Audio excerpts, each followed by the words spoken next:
Okay, so you know that feeling, right? You're learning English. Maybe you've been at it for a little while. Hmm. You kind of get the grammar. Your vocabulary is growing. You can read stuff, maybe follow movies if the subtitles are on. Yeah, the passive skills are getting there. Exactly.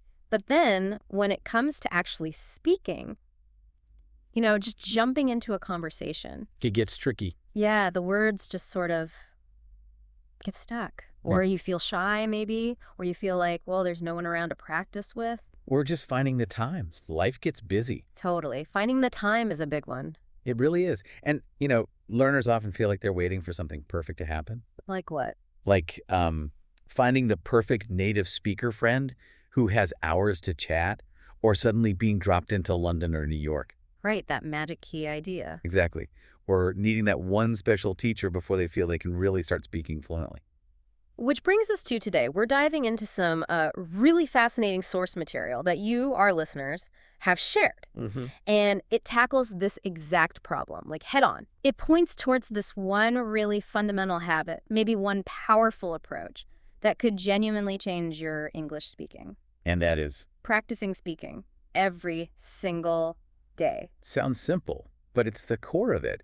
And the beauty of what these sources outline, I think, is that it's not about finding, 2 extra hours in your day. Right. It's not about needing that perfect conversation partner every afternoon. No, it's much more about strategically weaving speaking practice into the moments you already have, little pockets of time. Okay, so that's our mission for this deep dive then. Let's really unpack these insights, these practical tips from the material you sent. Let's do it. We want to figure out exactly how you listening can practice speaking English every single day. Even if you're totally alone. Yeah, even if you feel like a complete beginner.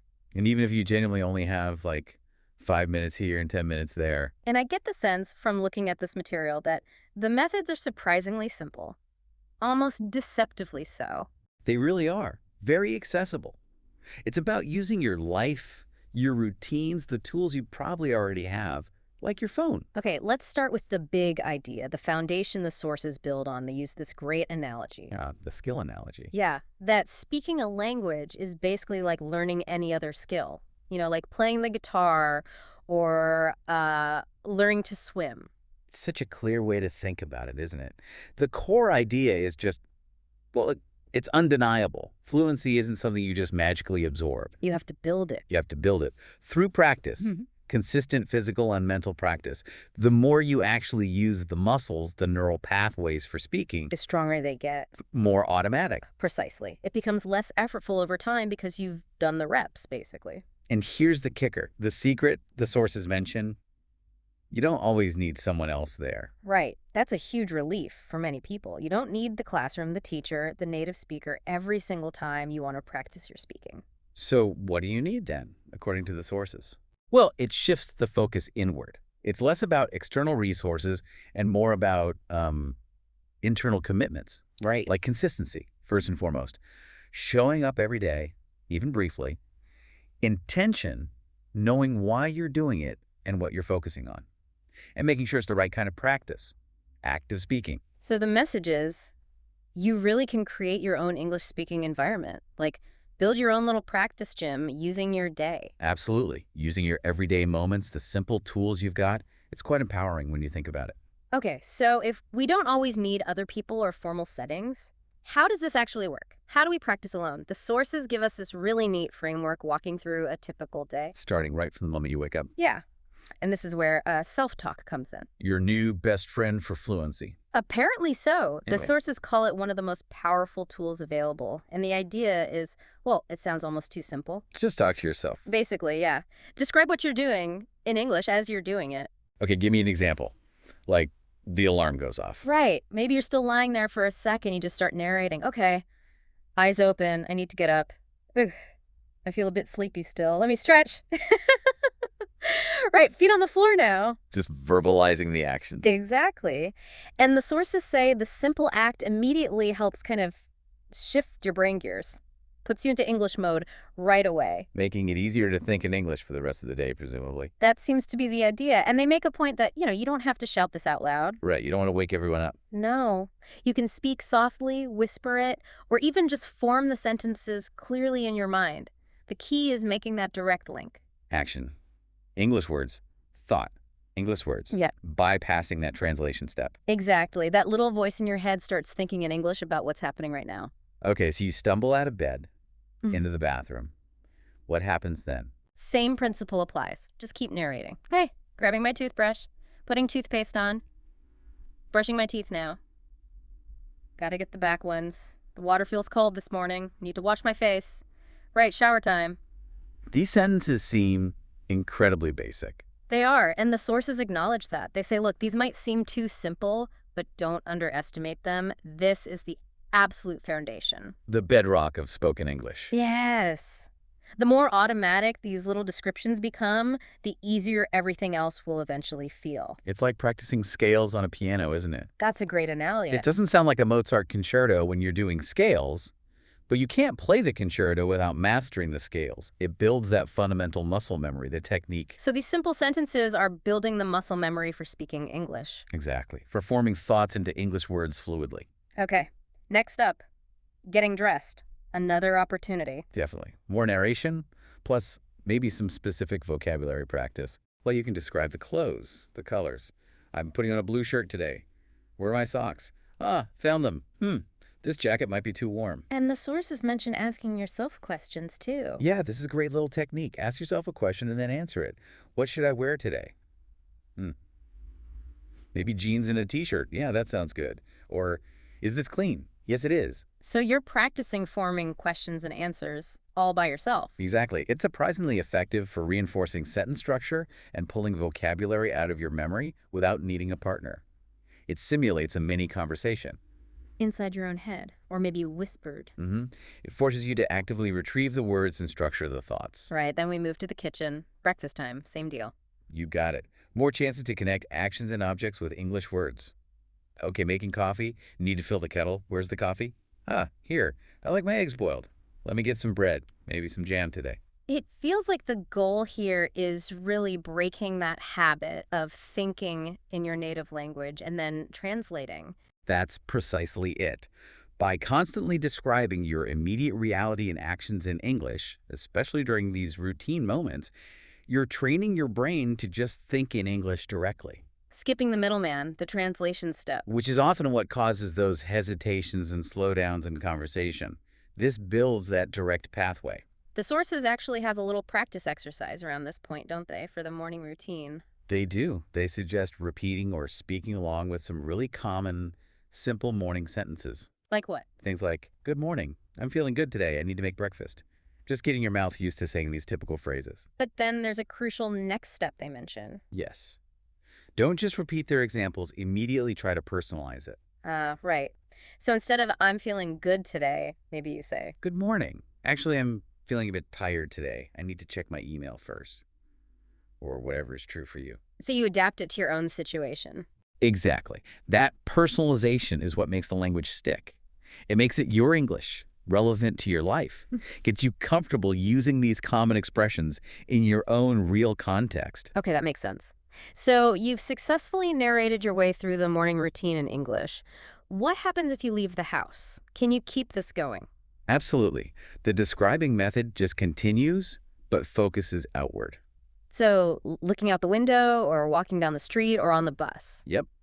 Simply notice things around you and turn those observations into English sentences, silently or quietly. Like, oh, look, the bus is finally coming. Wow, there's a lot of traffic this morning. I see some kids playing over there in the park. The weather looks pretty sunny today, actually. Exactly that. You're constantly training yourself to process your environment directly through the lens of English. It's low pressure, continuous exposure, and output. Based on what's right there in front of you. It keeps the English on. Now, what if talking to yourself, even quietly, still feels a bit strange? Or maybe you want to check how you actually sound. Ah, good question. This is where the sources suggest bringing in a bit of simple technology. Your phone? Your phone. Specifically, the voice recorder app that pretty much every smartphone has. How does that work as a daily method?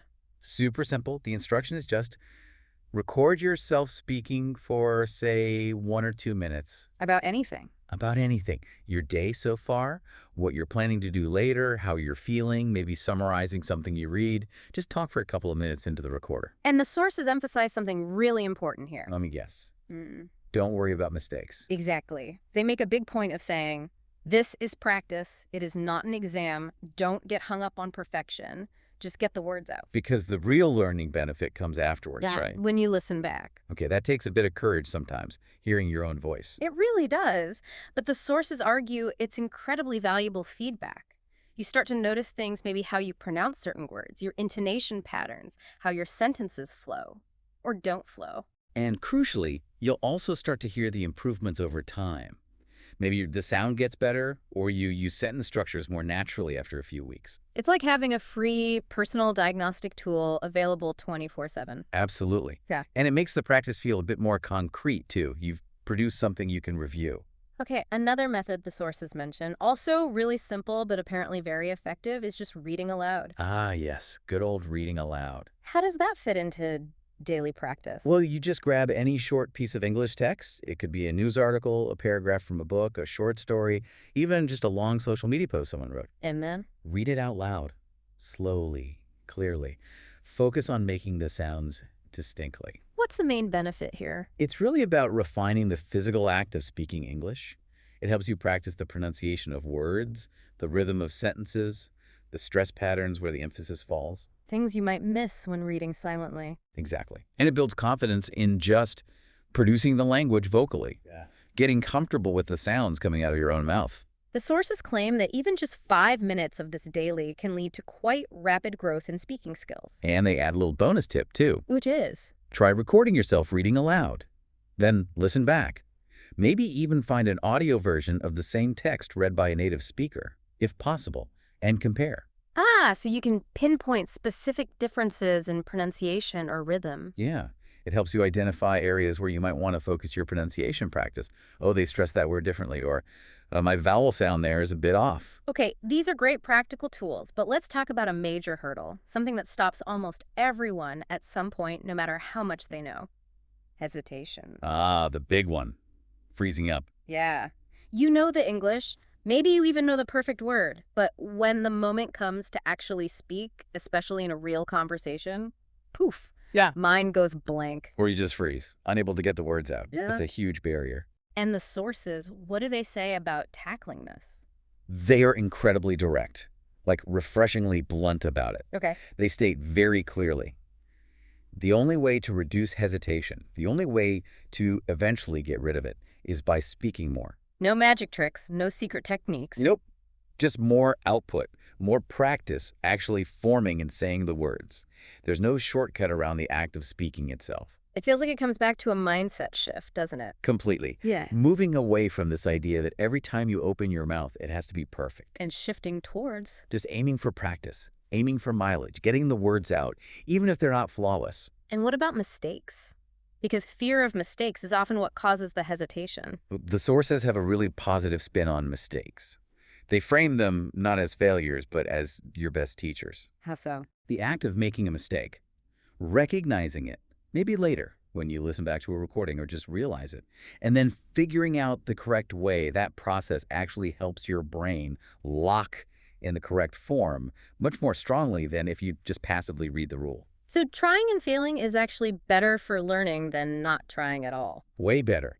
Mistakes are data points for improvement. So the core encouragement is just speak. Pretty much. Don't be afraid. Speak to yourself. Use that self-talk we discussed. Speak to your reflection in the mirror. Speak to your pet goldfish. Record yourself speaking. Just get the sounds out. That consistent act of vocalizing, even imperfectly, builds resilience. It gradually wears down that internal editor, that fear of judgment that causes the hesitation. Okay, so we've talked about describing the present moment, recording yourself, reading aloud. What about preparing for future situations? Ah, this is where the sources introduce imagining and role-playing daily scenarios. So it takes that self-talk idea but gives it a specific goal.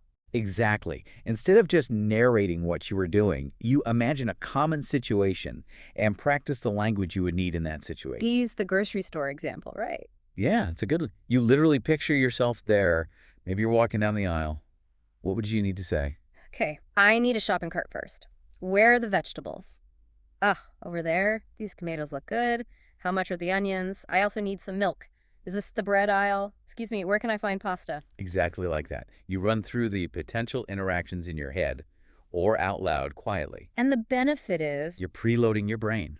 hmm, You're practicing the specific phrases and vocabulary related to that common situation. So when you actually go to the grocery store, the language feels more familiar, more accessible. less panic, more confidence. Precisely. It trains your brain to anticipate the language needed for different contexts, making retrieval faster and more automatic when the real situation happens. It's like doing a mental rehearsal. They also had an example about calling a friend. Mhm. Imagining that simple, casual conversation, the kind of small talk that makes up a lot of interaction. Like, hi, friend's name. How's it going? What are you up to today? Oh, not much here either. Just working. Hey, did you watch that game last night? Yeah, it was crazy. We should definitely grab coffee soon. Okay, cool. Talk to you later. Bye.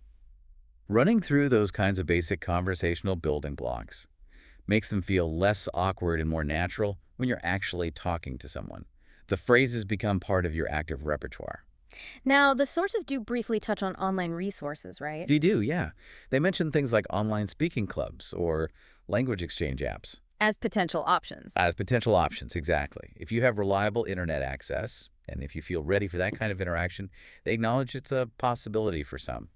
But the main focus seems to stay on methods you can do completely alone. Definitely. They quickly pivot back to really powerful solo techniques that anyone can use anytime, anywhere, like using videos. Ah, watching short English videos. But not just watching passively. No, actively engaging with them through repetition. Specifically, repeating what the speaker says. This is the technique called shadowing, isn't it? That's the one. It's brilliant. You watch a short clip, maybe from YouTube, a movie, a TV show. When someone speaks a line, You pause it. you pause it and you immediately repeat the line they just said. And crucially, you try to mimic everything. Not just the words. No, the pronunciation, the intonation, the rise and fall of the voice, the rhythm, even the emotion or tone, if you can catch it. Why is that so effective? Because you're directly internalizing and then reproducing the natural patterns of spoken English. You're learning how the language sounds and flows when spoken authentically. It's fantastic for improving your accent and overall fluency. Getting that musicality of the language. Exactly. The sources even suggest a quick practice for this, like listening to lines such as, I'm really happy today, or I went to the park this morning, And then repeating them. and repeating them with this suggested emotion. Try to sound happy or reflective or whatever the original tone was. Does that emotional connection help? Hugely, according to the sources. It makes the language feel less like a dry academic exercise and more like real human communication. It boosts not just your speaking mechanics, but also your confidence in actually expressing yourself. Okay, let's really dig into this idea of fitting practice into your existing day. The sources seem quite insistent that you don't need huge, dedicated study blocks. This is such a critical point, I think. It shifts the whole perspective on what practice means. Instead of feeling guilty because you can't find a solid hour to study speaking, You look for the small moments. you look for the small, overlooked pockets of time that already exist in your day, and you consciously decide to add a little bit of English speaking to those moments. And the sources argue that this adds up significantly. It really does. A few minutes here while waiting for the kettle to boil, a few minutes there while walking to the bus stop. Suddenly you might have spoken English for, say, 20 or 30 minutes spread throughout the day. Without feeling like you had to schedule this massive, daunting study English speaking session. Exactly. And interestingly, the sources suggest these short, consistent bursts of practice can actually be more effective for building fluency than one long, infrequent session. Why is that? It keeps the language constantly active in your brain. You're frequently switching into English mode, reinforcing those pathways throughout the day rather than just once. Okay, give me a concrete example from the sources. Where can we find these moments? Household chores are a prime example they use. Like washing dishes, folding laundry. Yep. Time when your hands might be busy, but your mind and mouth are free. You just start narrating again. Okay, time to wash these dishes. This plate is really greasy. Need more soap. Almost done with the cups now. I really like having a clean kitchen. It sounds almost mundane. It is mundane. That's Ah. the point. You're embedding English practice into the fabric of your normal life. It keeps that speaking muscle warmed up and engaged during time that would otherwise just be silent chore time. Making English feel less like a subject and more like a part of your daily operation. Exactly. And for people who don't live alone, What do the sources suggest? they suggest talking to your kids, or maybe younger siblings, in English, even if they don't fully understand everything you're saying. Just the act of speaking it out loud in your home? Yes, using simple, common phrases. Hmm? Things like, okay, time for dinner. Let's sit down over here. Do you want some juice? Where did you put your toy? These are phrases you might actually use in real conversations anyway. Absolutely. So practicing them in a low-stakes environment helps you get comfortable vocalizing English within your own home, making it feel more natural. And if you do live alone, we mentioned pets. Pets are great listeners, but the sources go further. Talk to your plants. Talk to your favorite chair. Talk to your reflection in the toaster if you want. Okay, now that does sound potentially silly. And the sources totally get that. They acknowledge it might feel weird or awkward at first, but they emphasize the goal. Break down the mental barrier. Make the act of speaking English out loud feel as normal and unremarkable as, well, brushing your teeth. It's about normalizing the physical act of producing English sounds in any context. Exactly. Hmm. Removing the self-consciousness associated with it. Okay, another powerful technique, especially good for maybe the end of the day. Storytelling. Ah, yes. Recounting your day. How does this work as practice? It's simple. You Okay. just tell the story of your day out loud in English. Yeah. Imagine you're talking to a friend, or just narrate it to yourself or your journal. What kind of things would you say? You'd recount the main events. Okay, so today, I woke up pretty early, actually. First, I had breakfast and coffee. Then I went to work. I had a couple of meetings in the morning. Lunch was quick. In the afternoon, I worked on that report. After work, I went to the market. Then I came home and cooked dinner. This seems like a fantastic practice for using the past tense. Exactly, which is crucial for everyday conversation, talking about what happened. This exercise forces you to actively use past tense verbs and structure narrative sentences, and the sources say you can include feelings too. Definitely. Adding how you felt makes it more complete and practices emotional vocabulary. I felt really productive this morning. The second meeting was a bit stressful, though. I was happy when I finally finished that report. I felt quite tired by the evening. So it helps you connect feelings to English words and express yourself more fully. And it helps you build coherence, linking sentences and ideas together in a logical sequence, just like telling a story to a friend. Is there a practice suggestion for this one too? Yep. Think about yesterday. Try to speak about it, maybe using some starter sentences provided like, yesterday I woke up around 7:30 holy. Then the key is to pause their example and try it for your actual yesterday. Tailoring it again. Always tailoring it. And the goal is to try and speak continuously for a minute or two, without stopping too much to search for words. Build that fluency, that flow. Okay, what about people who enjoy reading? Is there a speaking practice linked to that? Yes, the sources suggest summarizing. How does that work? You read something simple in English, maybe a short news story, a children's story, a blog post. After reading it, put it aside and try to summarize the main points aloud in your own words. They gave that example about a lost phone story, didn't they? They did. Something like, okay, so this story, it was about a boy. And he lost his phone. I think it was on the bus. He was really upset. Naturally, he asked some people if they'd seen it. And then finally, some kind man found it and gave it back. So the boy was super happy in the end. So you're not just reading, you're processing and then reproducing the information. Exactly. It hits multiple skills at once. You practice speaking, obviously, but you also improve your reading comprehension, your memory recall, and your ability to construct coherent sentences to explain something. Retelling information is a very common conversational skill. It really is. This method moves you from just passively understanding the text to actively producing language based on it, reformulating it in your own voice. Okay, here's a really modern tip from the sources. Using your phone again, but this time, the Reminders app. Ah, the scheduled practice prompts. Yeah, how does this one work? It's clever.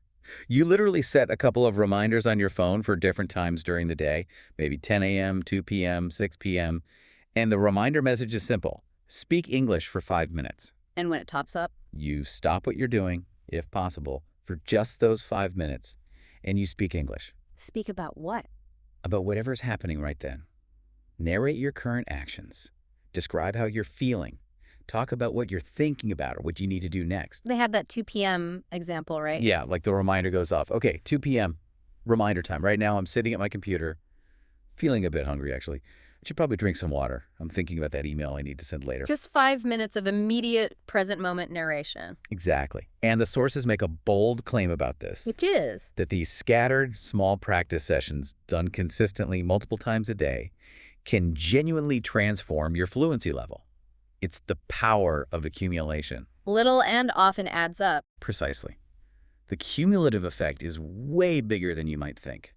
Building on that idea of integrating English, the sources talk about actively creating an English environment around you, even if no one else around you speaks it. Yeah, making English more visible and present in your physical space. What kind of concrete steps do they suggest? Things like changing your phone's language setting to English. That immerses you immediately. Okay, that's a simple one. Writing your daily to-do list or shopping list in English. Another practical switch. And using sticky notes. Put notes with new English words or useful phrases on objects around your room, on the mirror, the fridge, your desk. And the key is not just seeing them. No. The key is to say the word or phrase out loud, maybe in a short sentence, every time you notice the sticky note. So it connects seeing the word with actually using it vocally. Exactly. This ties right back into effective vocabulary learning. Don't just memorize lists silently. Actively use the new words. Even if it's just in self-talk or a simple sentence to yourself. Absolutely. They use the example of learning the word delicious. Don't just think delicious and tasty. What should you do? Say things like, this apple is delicious. Or, I hope dinner is delicious tonight. Or, I had a delicious piece of cake yesterday. Actively inserting the word into spoken sentences makes it stick. It becomes part of your active, usable vocabulary, not just passive knowledge you recognize. Precisely. You're much more likely to recall and use it in a real conversation if you've practiced saying it. Okay, let's loop back to mirror practice for a second. We mentioned it briefly, but the sources seem to highlight a specific benefit beyond just speaking. The confidence aspect. Yes, talk about that. So the act is simple. Stand in front of a mirror and speak English. Look at yourself, your face, your eyes. Watch your mouth forming the words. Why does this help with confidence, specifically? It directly addresses the visual and physical side of speaking that can make people self-conscious. You get used to seeing yourself speak English, it demystifies it a bit. And it helps you connect with the person speaking, which is you. Exactly. But the sources go further and suggest using this time for specific confidence-building affirmations. Like positive self-talk. Yes, saying things directly to your reflection, like, today I will speak English confidently, or I believe in myself and my ability to learn, or I am improving every single day. So you're actively programming a more positive mindset about your speaking ability. You are. It directly tackles that inner critic, that voice saying, you're not good enough, or you sound silly. It's about reinforcing self-belief. Then reminding yourself, as the sources mention, that everyone starts somewhere. Every fluent speaker was once a beginner struggling just like you might be now. Acknowledging the journey and your progress, even just to yourself in the mirror, is incredibly motivating. It shifts focus from perceived flaws to ongoing improvement. Okay, now let's move on to more structured role play. This seems like a step up from just imagining scenarios. It is. Here, you're not just thinking about the situation, you're actively performing it, acting out the different parts of the conversation in English. The restaurant scenario is a classic example they use. Right. You could play both roles or just your own. Imagine walking in. Good evening. Do you have a table for two? Then maybe the host line, then back to you. Great, thank you. Can we see the menu, please? Then ordering. Okay, I think I'll have the chicken sandwich. And could I just get a glass of water, please? Maybe commenting on the food. This is really good. And finally, excuse me, could we have the bill, please? So you're rehearsing the entire interaction. Exactly. Practicing these specific common interaction scripts prepares you thoroughly for when you encounter them in real life. Yeah. They feel much less daunting because you've done them before. The airport scenario is another really practical one they mentioned. Super useful. Imagine approaching the check-in desk. Hi, I'm checking in for the flight to London. Here's my passport. I have one bag to check in. Asking for things. Could I possibly get a window seat? Or, what time does boarding start for this flight? And thanking them. Great, thank you very much. Have a nice day. Again, running through these practical dialogues makes them feel almost automatic when the time comes. It embeds the language so deeply through repeated practice. You arrive at the actual airport, and those phrases are right there, ready to use because you've practiced them daily. This leads nicely into another method the sources highlight as really effective daily practice. Asking yourself questions and then answering them. Ah, yes, the internal Q&A session. We touched on it with getting dressed, but this seems broader. Why is it so good? It's fantastic for training your brain to think and respond quickly in English. You're practicing both sides of a basic conversational exchange, formulating a question and formulating an answer. So it speeds up your processing time. It really does. The sources suggest using simple, everyday question and answer sets. Like what? Give me some examples from the material. Okay, things like Q. Yeah. What did I eat for breakfast this morning? A. I had some yogurt and granola. Or Q. What do I really need to get done today? Hey. Okay, I must finish that report, and I need to call the bank, and I want to try and go for a walk. So planning and recounting. Exactly. Or simple present facts. Q. What time is it right now? A. It's just after 10:30. Q. What's the weather doing? A. Actually, it started raining now. And about yourself. Yeah, checking in. Q. How am I feeling right now? A. I feel pretty good, actually. Bit busy, but okay. Or I feel a little tired. The sources recommend doing this regularly, like morning and night. Yeah, they suggest maybe spending just a couple of minutes each morning and evening running through these kinds of simple Q&As with yourself. Why then? To build that solid habit of thinking and responding directly in English without constantly translating it back and forth from your native language for these fundamental exchanges. It makes those basic interactions almost reflexive. That's the goal. And they also suggest trying this while looking in the mirror, like we discussed, or even while you're out walking. Adds another layer. Practicing while doing something else, or seeing yourself. Reinforces speaking without fear. Okay, let's take using media TV shows, videos one step further. We talked about shadowing, just repeating, but the sources suggest a more interactive way too. Yes, moving beyond pure mimicry to actual participation, in a way. How does that work? So the first step is still the same. A character says a line, you pause, you repeat it, copying their tone and speed as best you can. Okay, got that. What's next? The next step is the interactive part. Imagine you are actually in that scene. After repeating their line, say your own line back, as if you were responding to them or adding to the conversation. Oh, interesting. So if the character says, I'm just going to the store. You first repeat, I'm just going to the store. Then you add your own contribution, like, oh, okay, do you need me to grab anything while you're out? Or mind if I tag along? I need some fresh air. So you're improvising a response within the context of the show? Exactly. It turns passive watching into active participation. It's fun, first of all. But it also helps you learn how real conversations flow, the back and forth, the natural reactions, the segues. You're practicing applying the English, in a dynamic, albeit imaginary situation. It's a really clever way to practice conversational turns and improvisation skills, all based on authentic input from the show. Let's quickly circle back to shadowing again. The sources seem to revisit it, specifically addressing a common issue. Which is? Sounding robotic.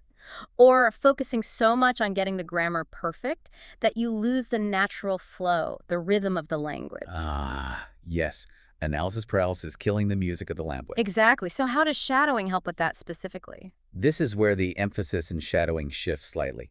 It's not just about saying the right words, but about matching the delivery, the tone, the speed, the rhythm, the pauses, the emphasis. The musicality we mentioned? Precisely. You choose your short audio clip, podcast, YouTube, whatever. Listen to just one sentence. Pause immediately. Repeat it exactly as you heard it, focusing on the sound and flow above all else. And do it again. Listen again. Repeat again, over and over for that one sentence until it starts to feel smooth and natural coming out of your own mouth. What's the core benefit of this targeted flow practice? It trains your mouth, your vocal cords, your brain to physically produce the sounds and rhythms of authentic English. It builds enormous confidence because you start to hear yourself sounding more natural. Which is a huge psychological boost. Massive. And the sources provide some really good common phrases for this kind of practice, things you hear all the time. Right. Like, I don't know what to do, or let me think about it, or can you help me please? And I'm not sure, but I'll try.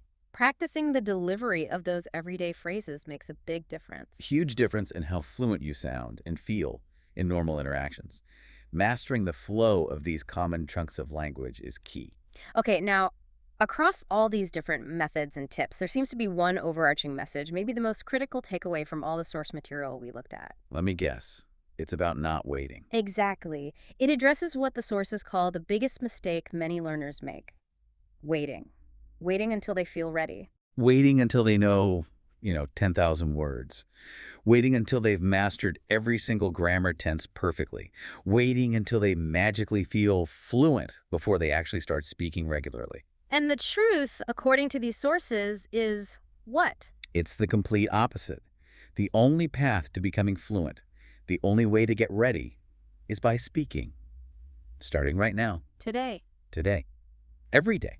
With whatever English you have at this moment, Your current vocabulary, your current grammar knowledge, that's your starting point, and it's enough to start speaking. And they keep reinforcing that message about mistakes, don't they? Constantly. Mistakes are not roadblocks, they are stepping stones. They're not something to fear or be ashamed of. They are essential, unavoidable, valuable parts of the learning process. Learning from them makes you stronger. It genuinely does. The correction process solidifies the learning. The sources draw a really stark contrast, too, between silent study and active speaking. They do. They basically say that hours spent passively reading grammar rules or memorizing vocabulary lists, while necessary for building foundational knowledge, Are far less effective for developing actual speaking fluency. than just a few minutes of actually speaking English every single day. Even 5 or 10 minutes of vocal practice outweighs hours of silent study when it comes to improving your ability to converse. So real progress, the kind that unlocks your ability to actually talk to people. Happens when you physically open your mouth and let the English words come out, however imperfectly they might sound at first. That act of production is what drives fluency forward. It's the engine, as you said earlier. It is. You have to start the engine for the car to move. Okay, building on that just do it idea, the sources suggest a specific daily exercise routine, almost like a workout for your speaking. Ah, the daily topic practice. Yes, explain that one. It's structured but simple. Every day you choose a topic, a simple everyday topic. Like what? Could be anything. Your favorite food, your best friend, your hometown, your job or studies, your dreams for the future, your morning routine, what you did last weekend, your plans for next weekend. Simple stuff. And once you have your topic, You set a timer for, say, 2 minutes, Mhm. and you just speak about that topic for the full 2 minutes, nonstop. nonstop. What if you run out of things to say or make a mistake? Keep going. Don't worry about perfection. Don't stop if you hesitate or make a grammar error. The goal isn't a perfect speech. The goal is continuous speaking, pushing yourself to keep talking, keep forming thoughts in English for that set period. They give an example paragraph for favorite season, I remember. Yeah, something like, okay, my favorite season is definitely winter. I like winter, mostly because the weather's cool. You know, you can wear nice sweaters and jackets. Plus, sometimes it snows where I live, and that looks really beautiful. I also enjoy drinking hot chocolate or tea in the winter, and just keep going like that. What's the main benefit of this particular exercise? It builds speaking stamina. It helps you practice linking ideas together and speaking for a sustained period, more like a real conversation or telling a story. And it forces you to think on your feet in English. Working with the language you have under a little bit of time pressure? Exactly. Which is great preparation for real-world interactions. Okay, we've covered a ton of methods. But what about motivation? It's easy to start strong, but keeping it up day after day, that can be tough. The sources address this, right? They do. They acknowledge that there will be days when you feel tired or bored or discouraged, when you just don't feel like practicing. So what's the advice then? Anchor yourself in your why. Remember why you started learning English in the first place. Your original motivation? Yes. Was it for a better job? To travel? To connect with family or friends? To study abroad? For the love of movies or music? Whatever that core reason was, keep it front and center. Remind yourself of it often, especially on the tough days. And they also talk about framing practice as a habit. Critically important, motivation comes and goes. It's unreliable. Habits, on the other hand, are systems. They run even when motivation is low. So don't rely on feeling motivated to practice. Exactly. Treat English-speaking practice like brushing your teeth or taking a shower. It's just something you do every day as part of your routine. It's non-negotiable, even if it's just for 5 minutes. Make it automatic. Make it automatic. That's the core message, echoing through all the sources. Turn daily speaking into a habit. And challenge that idea of waiting for the perfect time to practice. Absolutely. There is no perfect time. You have to make the time. And again, it doesn't have to be long. Those 5 minutes in the morning, 5 minutes before bed, talking to yourself during chores, it all counts and it all adds up. Small, consistent efforts lead to big results over time. Consistency beats intensity in this case. For building this kind of skill, absolutely. Little and often is the mantra. Okay, so the sources bring everything together at the end with a final piece of encouragement and one last practice suggestion. They do. It's a nice way to wrap up. They provide a set of simple, positive, daily life sentences. And the idea is for the listener, for you, to repeat them. Yes, repeat them out loud confidently. Sentences like, I'm getting ready for work now. I'm making myself a cup of coffee. I have a lot I want to accomplish today. I will call my friend later on. I need to remember to buy some vegetables. And some more affirming ones, too. Yeah, I am learning English every single day.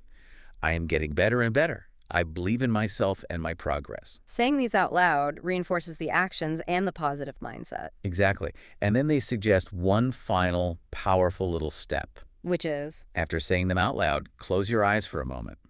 Pick maybe 3 of those sentences that resonate with you and repeat them again, silently, to yourself. Really focus on the feeling, the conviction behind the words. building that inner confidence, that internal voice that believes you can do it. Precisely. It's about solidifying that self-belief, that readiness to speak when the opportunity comes. Wow. Okay, so as we've gone through all these different methods and insights from the source material you all shared with us, the overwhelming message seems crystal clear. Fluency in English speaking. It's not about waiting for perfection before you start. It's built step by step through the consistent act of speaking itself.